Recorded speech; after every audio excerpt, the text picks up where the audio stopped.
Hello and welcome to Weird Around Illinois. There's a common saying that your vibe attracts your tribe. The question is, does that apply to cryptids as well? Let's talk about it and let's get weird. So I was watching this really interesting YouTube video from Real Adventures Dogman Encounters. And it's something we've written about too in our newsletter. It was this encounter in Shawnee National Forest involving someone spotting a dogman. But what was interesting about it was the mood that the person was in. I mean, he was down.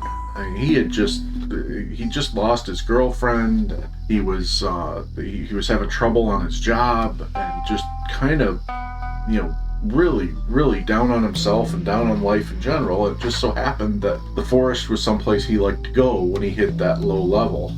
And it just so happened that when he was at that low level, that was where he ran into Dogman. And it made me wonder, there seems to be a commonality among Dogman sightings where people seem to be in certain types of moods when they see Dogman and other cryptids as well. And it made me wonder, do you have to be in a particular mood to see a cryptid? Some of the moods that I've seen from people who've spotted cryptids, on YouTube or the various cryptid shows. Despair, obviously, we've got that one example there. Yeah. I've seen anger. I've seen when people go, storming out into the woods because they had a fight with somebody or something, and, that can lead to it. Of course, there are the people who are really eager and strong believers who go out into the woods and suddenly see something. Fear. If somebody's out in the woods for the first time or something, and every time a twig snaps they think it's Bigfoot, one time it really will be Bigfoot. Who comes into mind when I think of that? Bryce? Yeah. Yeah. From Expedition Bigfoot. Yeah, he's like the perfect Bigfoot bait. Because you put him out there and he's got the eagerness, but he's also got the fear, and so it's perfect. Yeah. And then another one that we talked about earlier today was tiredness. A lot of times when people are really tired, that seems to be when they run into cryptids. And, we could talk about that later, whether that means that they're seeing things or whether that means that they're actually attracting cryptids when they're tired, or if it means something else entirely. But it just seems to be one of the moods that people can be in when they find a cryptid. So, where we get a lot of our information from is the cryptid shows that we watch. You mentioned Expedition Bigfoot, and also there's Finding Bigfoot, In Search Of, and Mountain Monsters, all those great shows that we watch. So, what are some things that we learned about their moods on those shows? Well, I've noticed that they're always really enthusiastic. They go looking for cryptids, and from what we can see, they often find a bunch, at least one cryptid per show. To us, we don't really have that experience, but for them, maybe they're more enthusiastic. Maybe that's why that's happening. I don't know. And they always seem to have one true believer, at least one, on each crew. Yeah, each crew has the believer, the skeptic, and the just random guy. The most random person you could imagine. Right. And I guess that would mean that for them to find these, they don't actually find the cryptids usually, but they find evidence of cryptids, whether it's howls or footprints or whatever. And they seem to come close every episode.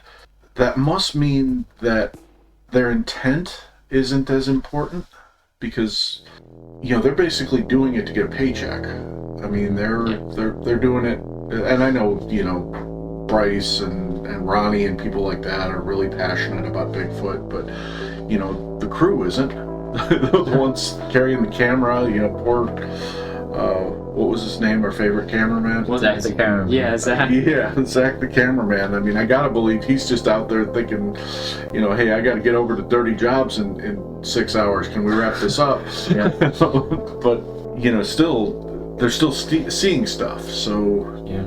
It could be that maybe you just need one person who's really enthusiastic and in the right frame of mind, or maybe it's the opposite. Maybe it's not the enthusiasm. Maybe you need somebody like Zach who doesn't want to be there, who's got, who just hates the whole experience. Yeah, but that's what I was thinking. you're talking about how they have a whole crew. Mhm. Imagine how stressed that whole crew, including the actors, must be. Mhm. What if that stress is what's attracting some of these cryptids? It's a good idea. I mean, they're under the gun. They have to find something while they're out there, or else, their show's going to be pretty boring. Yeah. For that reason, you could also look at it skeptically and say, okay, well, since they have to find something to get their ratings up, of course they're going to find something, even if they have to fake it. Mm-hmm. So that's always a possibility too. But if we assume they're on the level, then which mood do you think is driving it? Do you think it's the desperation to find something? Do you think it's the enthusiasm and the love for cryptids? Or do you think it's just the kind of, hey, let's do this so I can get paid kind of mood? I think it's mainly the let's get paid kind of move. Interesting. I think a lot of times they don't actually find anything at all, to be completely honest. Mm-hmm. It just seems a little bit too much. Yeah. Yeah, they're good at pushing a lot of stuff to the maximum and like trying to make things as exciting as possible. That's for sure. Even if it is just a couple bones on the ground, Yeah. something basic. Yeah. Yeah, it could be somebody was just eating some KFC and threw their chicken bones on the ground. Yeah. I will say I've heard of an interview with Ronnie from Expedition Bigfoot once, and he seemed really serious about the kind of stuff that they saw in Yeah. season 4, I think, or season 3. Yeah. He definitely seems like a true believer, and he seems like somebody who's taken it very seriously. The knock on Ronnie, though, at least for me, is the fact that he is so enthusiastic that everything is a sign of Bigfoot to him. Right. That tree has bark on it. That's a sign of Bigfoot. Yeah, so it seems like for a lot of these people, there are reasons why they shouldn't be this serious about it, but I mean, in some parts, they do seem pretty convincing. Yeah. Yeah. And maybe it's because they have less of a filter, as we've talked about before, Mm-hmm. in their brain. Maybe they just are much more open-minded. Maybe they have more of an imagination, and maybe these things can pop up more easily. Yeah, the same sound that you and I might hear and think, that's just a bird, or that's just, the tree branch falling naturally or something. Ronnie might hear that and immediately identify it as Bigfoot. And, who's to say he's wrong? He just has a different filter than we do. Yeah, and a good example of this is when we were in Bussy Woods once. Mhm. You thought you saw a creature or something, Yeah. but it turned out to just be a bunch of leaves or something. Yeah, well, I honestly don't know what it was, because it didn't show up on the camera at all. I took video of it, and it wasn't there anymore, not even the leaves. Oh wow. So I don't know what the heck it was. It could have been just completely my imagination, or it could be that it really was a creature and it didn't show up on camera. But that's a discussion for another time. Yeah. So what about the eyewitnesses on these shows? I mean, they've always got these people, usually it's Bryce talking to them on some deserted road somewhere, and the guy's explaining that, he met this cryptid. Is there a commonality to the moods that these people are in when they run into their cryptids? A lot of times they seem to be just, at least from the stories that the eyewitnesses have told, they seem to be going home or something like that. Mhm. Going home from work. Maybe they're in a tired mood when they see these things. Yeah. The other thing I would mention is that they seem to be comfortable. It's like, and I know it changes because then like in the Shawnee Forest thing, the guy gets the feeling that he's being watched and everything. But when the encounter starts, or immediately previously to the encounter, they're either driving a road that they've driven 1,000 times before, or they're in a section of woods that they know like the back of their hand, that they go to every day.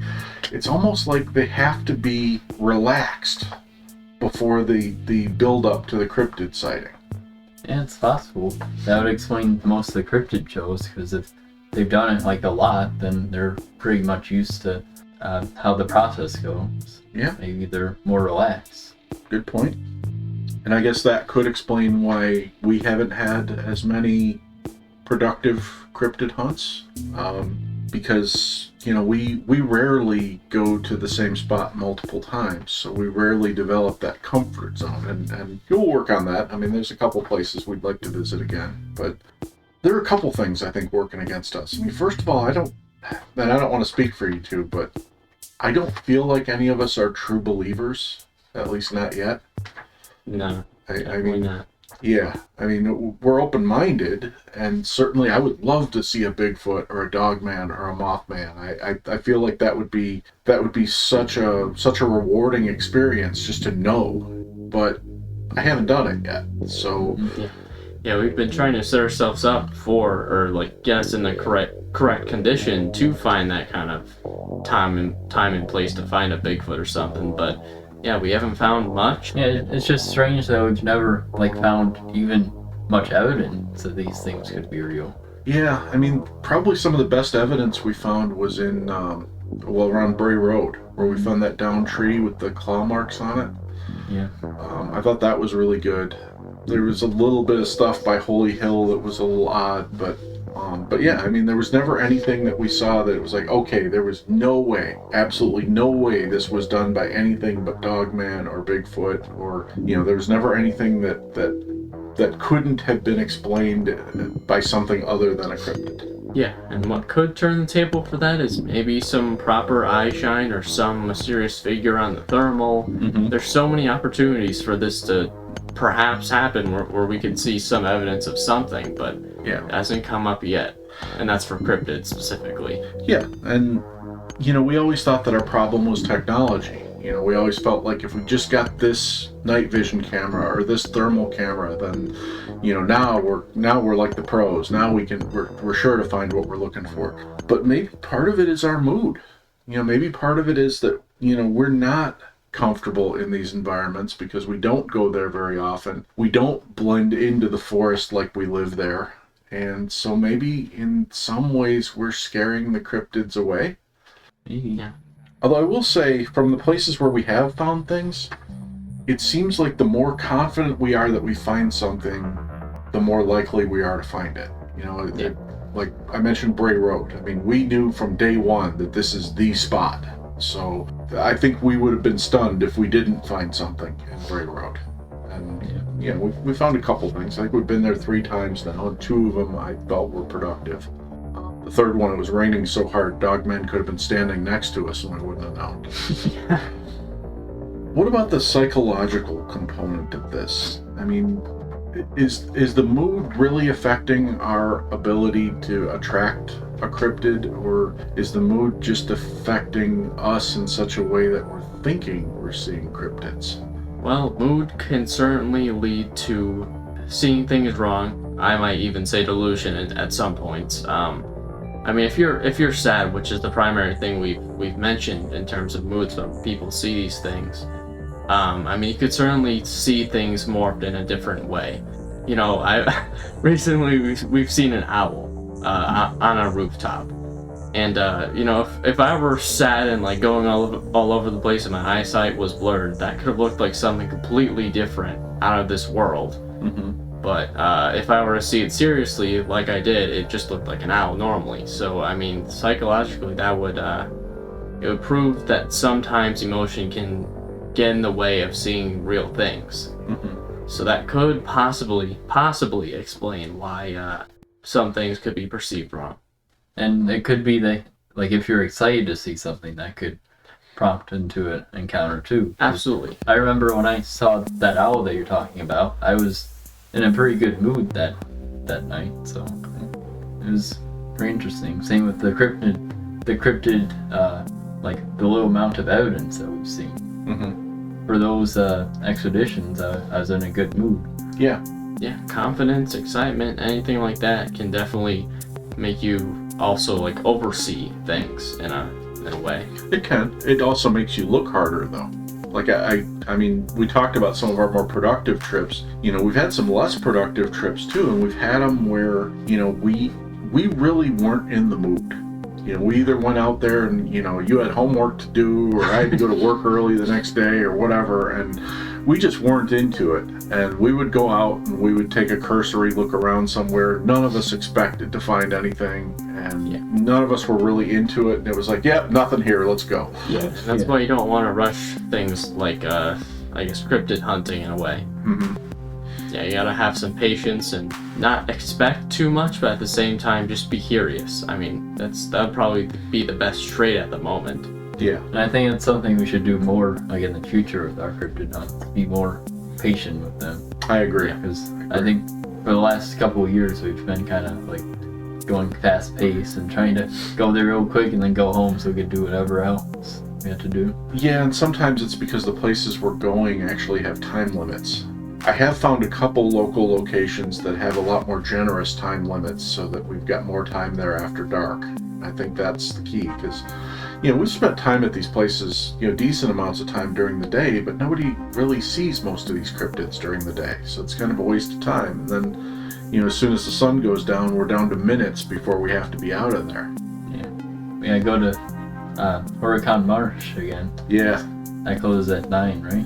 Yeah, and there was a set of mounds in southern Wisconsin that's open till 11 that I wanted to check out. But I guess the other question I would ask just about our interpretation of these experiences, though, is to what degree are people seeing what they want or expect to see? I mean, like using the example of the owl. I told you guys there was an owl on the roof before you went out there and looked at it. If I hadn't told you that and you had gone out there and seen it for yourself, would you have thought that it was the Mothman? Yeah, if I was in the proper mood once more and I didn't have any context to it, it could have looked like that. I mean, once more, it's a small chance, but it could have. But he was on a satellite dish, and so it made him look taller than he was, depending on how spread his wings were at the moment. But, the head was certainly Mothman-like. Yeah. I will say I saw that owl fly away. Mm-hmm. And its wingspan was pretty big. Yeah. Not huge, but big. Yeah, he was a big owl. Yeah. Yeah.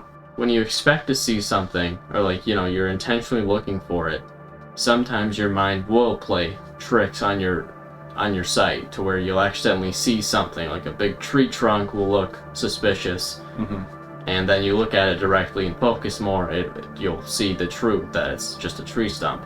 If you just want to see it and you don't have a lot of excitement towards it, everything will look slightly more normalized to you. But it's all in the mindset at that point.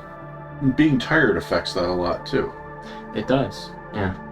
I've seen all kinds of weird things when I've been tired, but again, it makes you ask yourself the question, are you seeing things because your eyes are tired and your mind's playing tricks on you? Or are you seeing things because you're tired and your filter is down? And when you see something, you're not immediately categorizing it and stuffing it into, okay, that's an owl, that's a tree trunk. Your mind is seeing it as it really is for just a moment, and oh my God, that's Bigfoot. And then it's only when that filter kicks in that it's like, nope, just a tree trunk. And but was it really Bigfoot? And it's just your mind is fooling you into thinking it's a tree trunk because that is a much more normal thing to be in that spot at that time of night. Yeah, I think at this point we've all experienced some weird sleepy experiences, and it could certainly explain why we see some things weirdly. Yeah. So, I don't make a habit of going out into the woods when I'm feeling really depressed or despondent. Yeah. I guess I have in the past. When I was a teenager, I actually used to do that a lot, but I don't remember ever seeing any cryptids when I did that. There was an incident with a purple duck, but I won't go into that now. A purple duck? Yeah. But, I don't think as a group we've ever been despondent when we've went out looking for cryptids, so it's kind of hard for us to rate whether or not that would make us more or less likely to see something. I mean, maybe maybe you guys need to wait until one of my sports teams loses and then take me out there on a cryptid hunt and see if it attracts anything. Yeah. I don't know. What are your conclusions? Do you think the mood you're in affects your ability to find cryptids or your ability to attract cryptids when you're on a cryptid hunt? Yeah, I'd absolutely believe that mood can definitely affect how you perceive a cryptid or just a normal object to be mistaken for a cryptid. And definitely your mental state, your emotional and mental state combined, massively change what you see. Let me ask you this.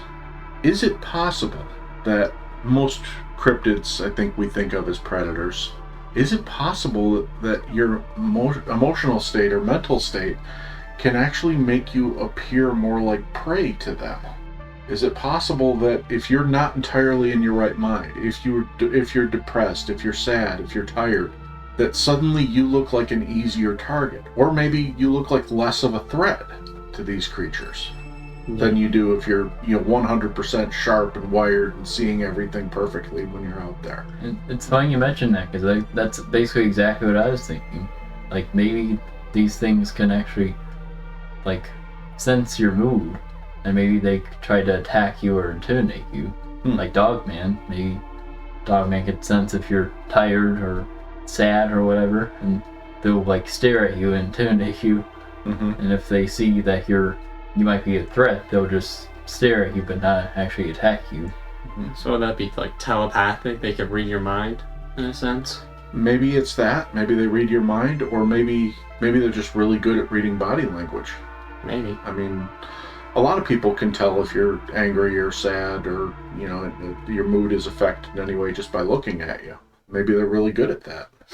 Well, maybe they're so angry that they're punching the trees, making tree knocks, and that'll attract the Bigfoot. Yeah. I've heard encounters where Dogman could actually, like, speak to people, like, through their mind. So that would fall in line pretty well with them being able to, like, know what people's moods are. Yeah, I've heard those stories too. And Mothman, of course, has been accredited with all kinds of strange powers, so telepathy certainly wouldn't be beyond the realm of possibility for him. And similarly with Bigfoot, I mean, people have, especially Native Americans, have expressed all kinds of ideas about the powers that Bigfoot has. So who knows? Well, that's another set of experiments we're going to have to do. We're going to have to be in all kinds of different moods. Maybe one of us happy, one of us sad, and one of us angry when we go out looking for cryptids. See which one of us gets attacked. Well, if any of you have any thoughts on moods affecting cryptid hunts, if you've ever seen a cryptid, maybe you can tell us the mood you were in at the time, and that we can add that to our data. But as always, thank you for listening, and thank you for subscribing.